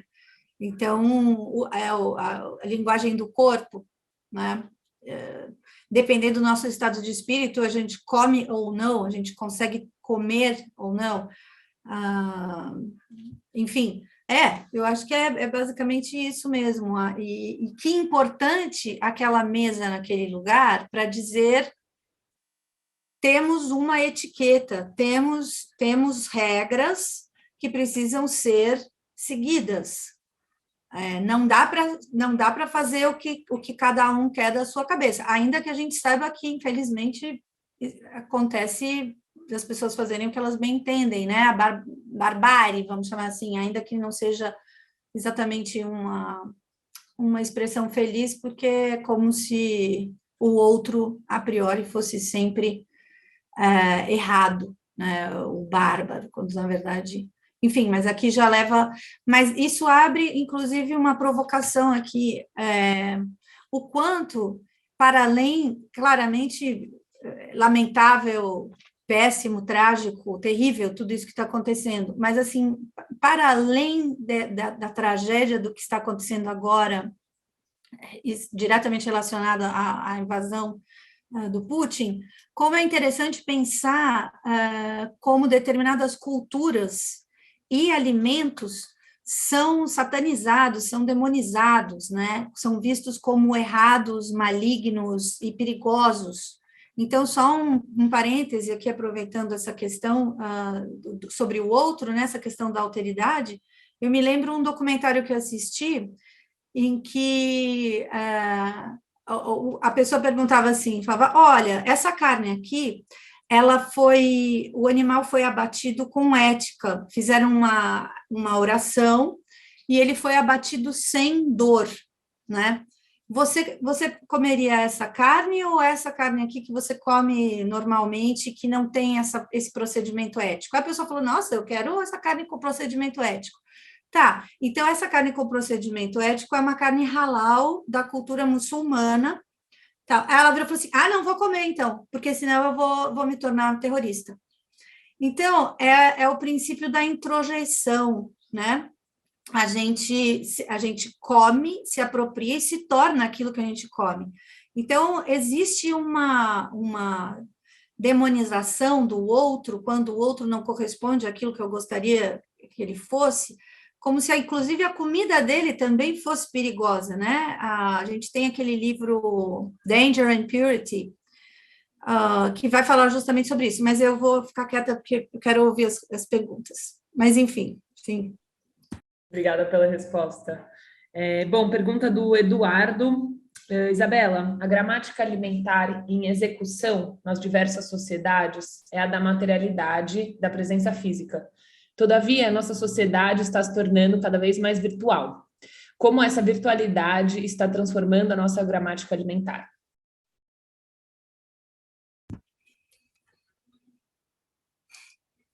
Não sei, eu acho que, na verdade, o digital não transforma a nossa... Eu acho que o digital, ele encontra formas da gente preservar, né? Durante a pandemia, em períodos de lockdown, as pessoas comiam juntas pelo vídeo, né? Não sei, eu acho que o digital ajuda nesse sentido, e eu estou falando aqui um super clichê, mas ajuda, às vezes, alguém que está... Agora, uma coisa complexa e outra que é de outra natureza, mas que diz respeito a isso, é o sintético, né? A versão sintética do real, que o Michael Pollan fala, que isso sim é o perigo, né? De você vender um alimento como sendo extremamente ético e, enfim, correspondendo a tudo aquilo que a gente gostaria que ele fosse, com uma roupagem que, na verdade, que não é, né, que não corresponde. Eu sempre brinco, a gente não precisa do sal do Tibete, a gente não precisa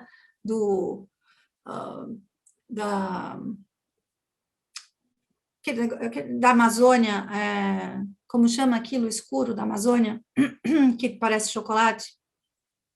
Açaí. A gente está destruindo comunidades por um fetiche, né? Eu não preciso do sal do Tibete, nunca precisei, por que a gente precisa disso agora? Mas, enfim, eu acho que o digital, nesse sentido, é bem nocivo, porque ele estimula fetiches que eu acho são muito destrutivos. Enfim.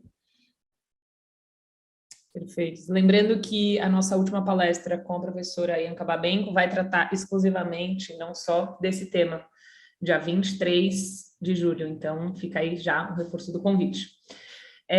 Próxima pergunta de Gilmar. Isabela, você poderia, por favor, falar um pouco mais sobre os conceitos de culinária e de gastronomia? Olha, a gente pode fazer isso juntos nos próximos encontros, porque isso é uma aula, né? É como se a gastronomia ela fosse um campo que acolhesse a culinária, a cozinha e a alimentação, né? Então, qual a diferença entre dizer a gastronomia baiana, a culinária baiana? Estrito sensu, a culinária baiana, ela vai se restringiria, caso isso fosse possível, às receitas, a materialidade da comida. Se a gente falar da gastronomia, a gente está falando da gestualidade, dos modos de preparação, das formas de apresentação. Ela vai envolver, justamente sobre o que a Yanka vai falar, que é todo a cena, a messa em cena, né? A performance, né? E a gastrosofia, ela vai entrar no mérito do filosófico, do ético e do estético, né? Então, acho que é isso. É uma resposta imensa, mas eu espero ter... Vamos preparar esse próximo curso, Isa. Acho que é o momento. Pergunta da Patrícia. Isabela, parabéns pela aula, aprendi demais. Descobri na última quinta-feira a Casa Museu Maclabim. Seja muito bem-vinda, Patrícia. Uma pergunta. Aprendi que as cozinhas eram anexos por causa de incêndios. Então, também eram por causa dos animais?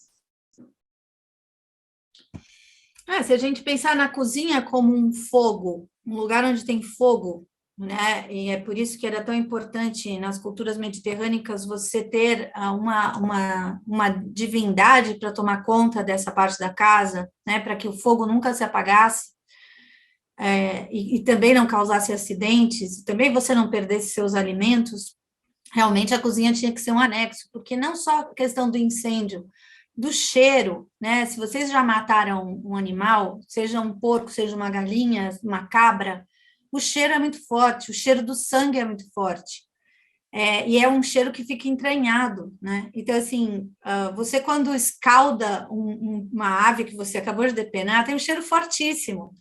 Eu lembro também quando eu trabalhei diretamente em cozinhas, quando a gente trabalhava com peixe também, tinha um cheiro fortíssimo. Então, esse manuseio e esses odores e esses riscos, eles não são bem-vindos dentro do ambiente seguro de uma casa, né?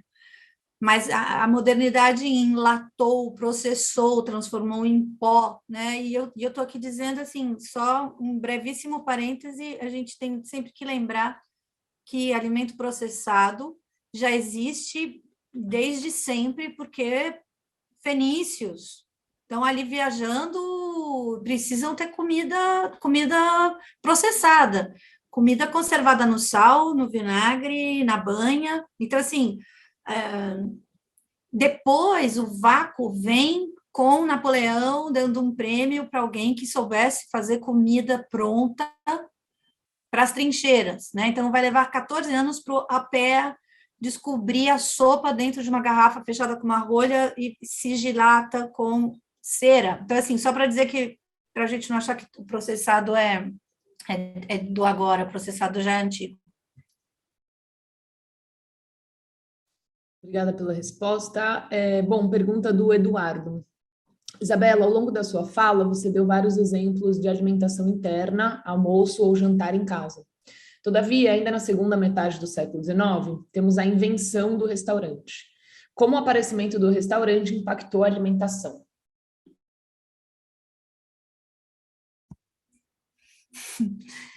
São cursos, né? Cada resposta é uma aula. Bom, o restaurante, o advento do restaurante, inicialmente, ele não, apesar de ter essa aparente democratização da comida codificada do chefe, né, não era para todos, ainda hoje, inclusive, não é para todos, né, assim, nem para todos, nem para todos os dias.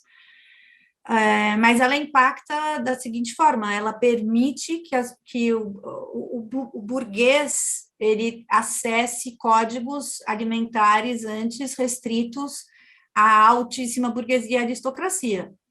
Então, existe uma democratização nesse sentido, E as pessoas vão se apropriar desses pratos e os receituários vão reproduzi-los e eles vão levar isso para dentro de casa. Agora, a gente está falando da materialidade da comida. Agora, no simbólico, você poder comer, né, compartilhar desta mesa é muito forte. Quer dizer, você está se apropriando de uma codificação de uma esfera social a qual você não tinha acesso. Então, agora é como se você ascendesse, né? Então, isso continua acontecendo, inclusive. A gente continua, a alimentação é altamente epistemológica.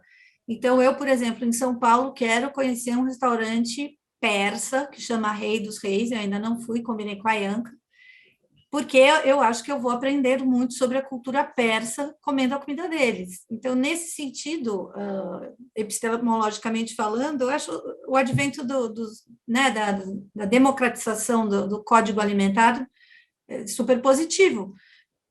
Não dá para ser cáustico, falando a globalização descaracterizou o sushi. Bom, isso é inevitável, é como a língua, você não consegue conter, né?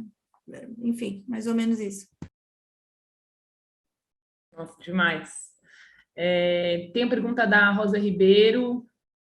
A pergunta dela é se é possível assistir a sua palestra no sábado próximo. Se você quiser comentar, Isabela, onde vai ser? Obrigada, posso. Obrigada. Vai ser no Clube Paulistano, é a mesma calçada da Casa Museu Ema Clabin. Vai ser no Paulistano, precisa fazer inscrição, não é gratuito, e é um ciclo, ópera, literatura, futurismo e cinema.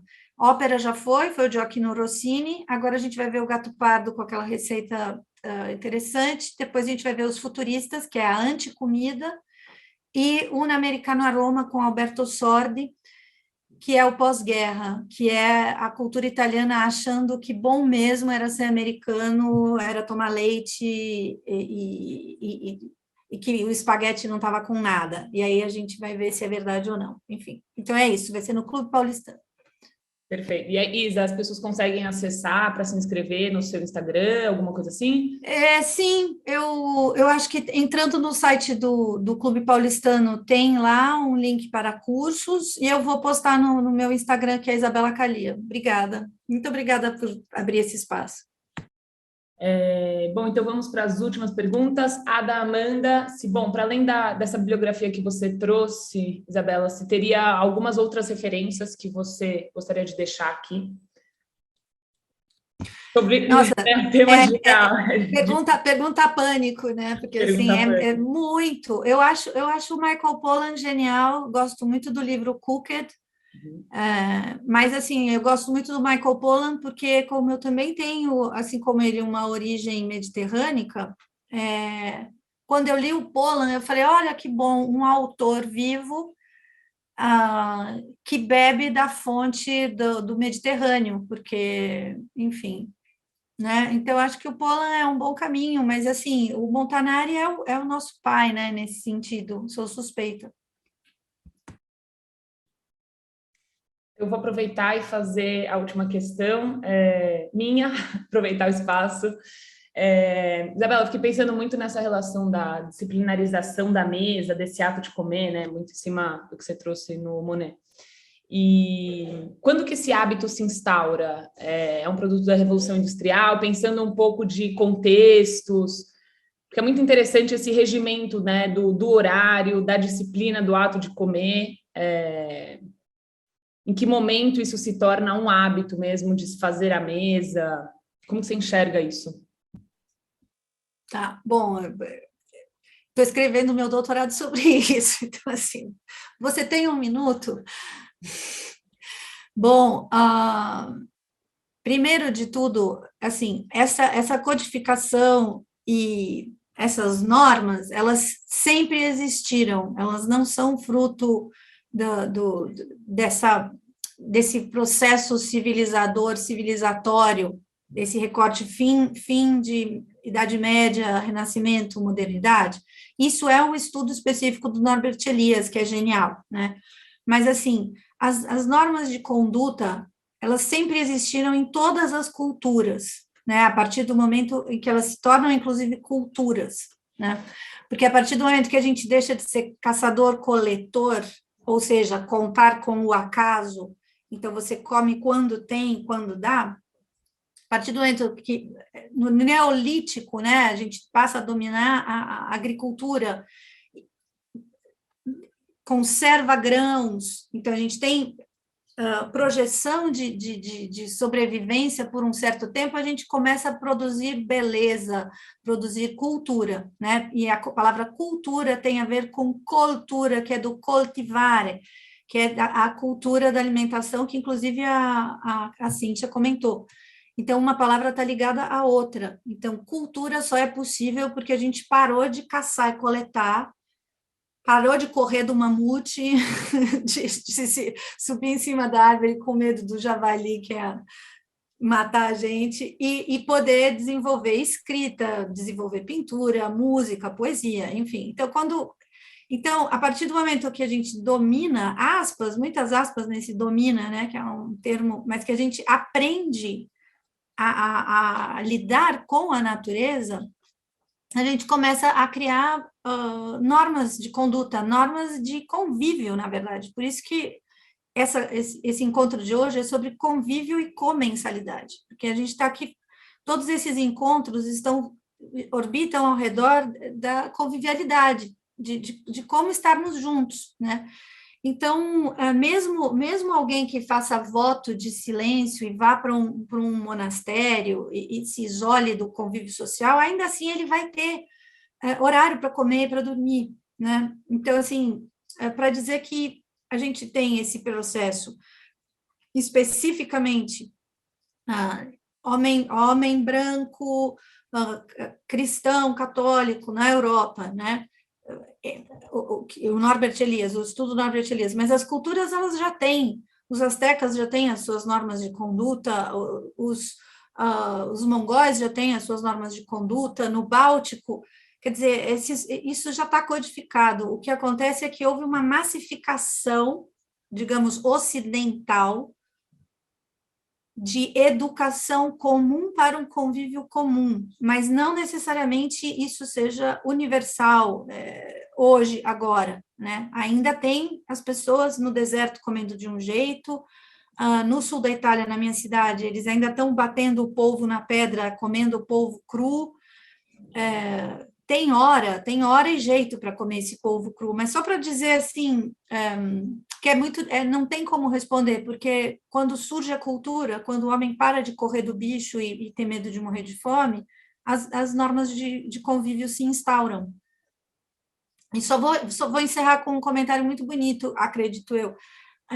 Quando a gente estuda a antiguidade do Mediterrâneo, e tem a pesquisadora Lilian Lack, minha colega de pesquisa lá da Areté, Centro de Estudos Helênicos, ela é uma experta na questão insular, né, helênica. Por que existia o código da filoxenia? Então, talvez essa seja a resposta e talvez seja o jeito mais bonito de encerrar hoje. A filoxenia era a ética da hospitalidade no Mediterrâneo. Ela era marcadamente grega, helênica, mas ela era respeitada por todas as culturas do entorno do Mediterrâneo. O que era a filoxenia? Se um desconhecido batesse a minha porta, eu tinha a obrigação de deixar essa pessoa entrar, dar roupa limpa para ela, dar comida para ela, deixar ela descansar, e depois eu faria perguntas.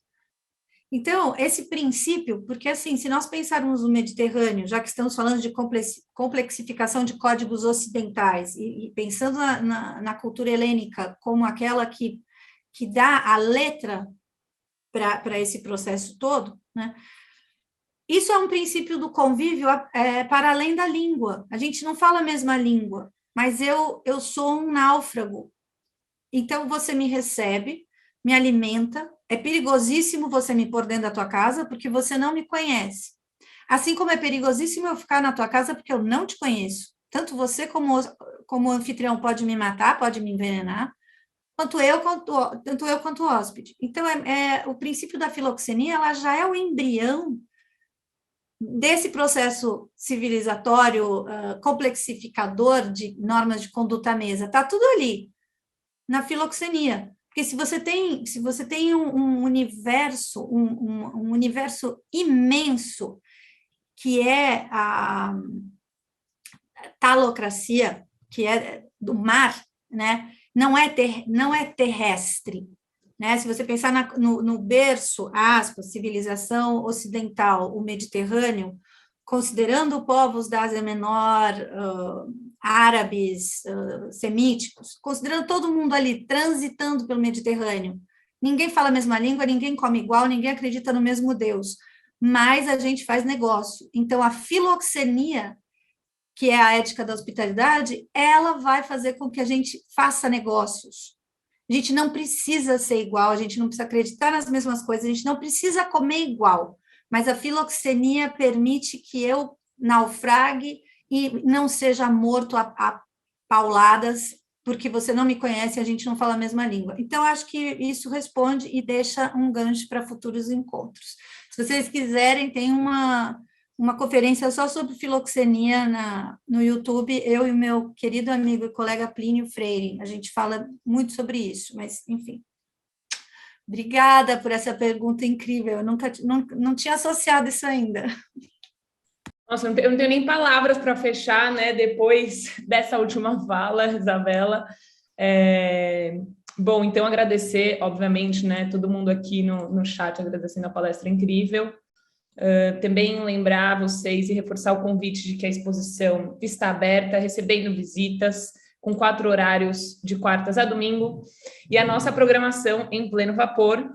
Quarta que vem, a gente recebe o professor francês historiador Yves Roland, com a palestra Entre Bárbaros e Civilizados, a questão do sacrifício humano durante a Antiguidade, pensando o tema, né, do ano da Casa Museu, que é dicotomias. E no sábado que vem, a gente recebe o professor Renato Giannini Ribeiro, com o tema da relação entre ética e etiqueta. Então, a programação, teremos encontros na próxima quarta e no próximo sábado, quarta-feira, das 7 às 9, sábado que vem, das 11 à 1, as inscrições estão no site. Diga lá. Perdão, só um gancho fantástico, incrível, inusitado. Eu amo o Ives e a Cíntia, super casal, maravilhoso.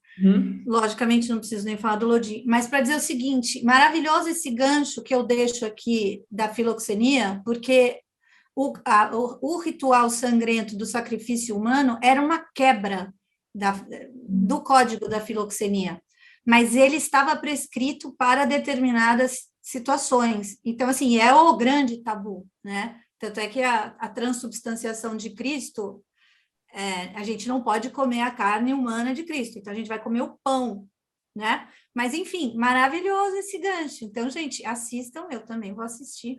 Beijo. Aí eu reforço. Obrigada, Isabela. Sobre as perguntas das palestras gravadas, sim, as palestras estão sendo gravadas, a gente vai disponibilizar elas dentro de 1 mês, então fica aí o reforço do convite para vocês estarem conosco, a presença é fundamental.